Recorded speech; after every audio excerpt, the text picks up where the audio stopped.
About 10 years ago, I became interested in the subject of creativity and innovation, and since then I've read dozens of books, I've put together 1- and 2-day seminars, I've trained executives in some of the biggest corporations in America on creativity and innovation.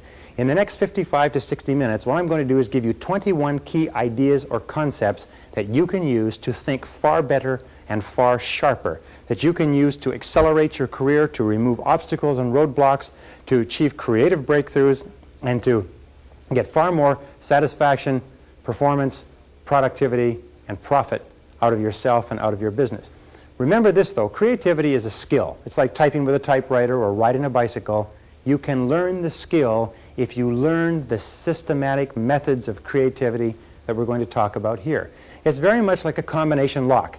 If you don't know the combination to a lock, somebody could give you the lock and you could fool around with it for hour after hour after hour and achieve nothing. But if somebody gives you the combination, then you can spin it back, forward, and back again, and the lock falls open. Creative thinking methods are very similar to that. That if you use creative thinking methods on a regular basis, what you do is you develop a whole series of combinations that enable you to open the lock that blocks your progress, that keeps obstacles in place, that stops you from achieving your maximum potential as an individual, as a manager, and as a business owner. So let's go to the board and let's talk a little bit about creativity, and let's start off talking in the very simplest terms. The first of the 21 ideas, which I think is a critical starting point, number one is, what is creativity? Well, in my estimation, creativity is not painting the Sistine Chapel or great works of art or music. Creativity is simply improvement. Everything that you do that expands or improves the way things are done is a creative act. Let me say this at the beginning too, is that the more you look for ways to improve activities on a day-to-day basis, the more creative you become. That your creativity is a latent force that lies, if you like, deep down within the recesses of your intelligence, and you can become more creative as you place more demands on your creative capability. Every single person has what is called a line of sight. In every organization, the line of sight is what you see when you look up. It's the job you do and what is going on around you. And everybody can find ways to improve what is going on in their line of sight. Let me just say this, that success in business life is directly proportionate to the quantity of new ideas that you come up with on a day-to-day, week-to-week basis. A person who comes up with a continuous stream of good ideas, or even a continuous stream of average ideas, is a person who is destined to great success in business.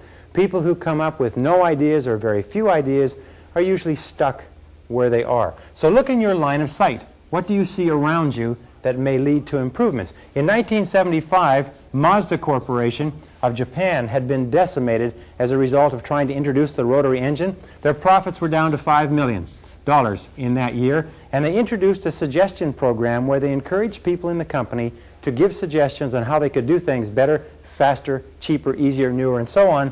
And the first year they got 200,000 suggestions, and they implemented 60% of the suggestions. A total of 120,000 suggestions were implemented, and they found a very interesting thing, is that although they had a reward system for good suggestions, the major reward that people reported to them was seeing their suggestion implemented in their line of sight.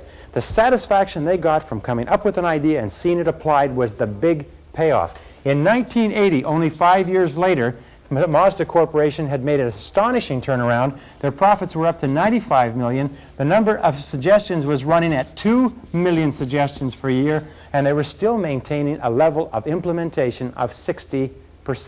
Profits had increased 1,800%, and the officials of Mazda Corporation said that the primary reason for it was the suggestion system, where they encouraged everybody to be innovative and be continually looking for ways to do things better.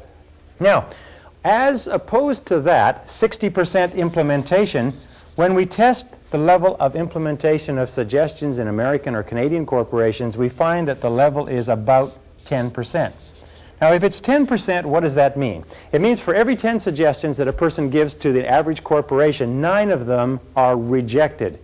What does this do to a person if they have 90% of their suggestions rejected on an average basis? Do you know what it does? They say, what the heck, forget it, it's not worth it. What's even worse than that is many companies encourage suggestions, and then they ignore them if the suggestions are inconvenient. Now, all the work that's being done in excellence today, all the work that's being done in the best corporations shows that there's a direct relationship between ideas and profitability. Between ideas and profitability.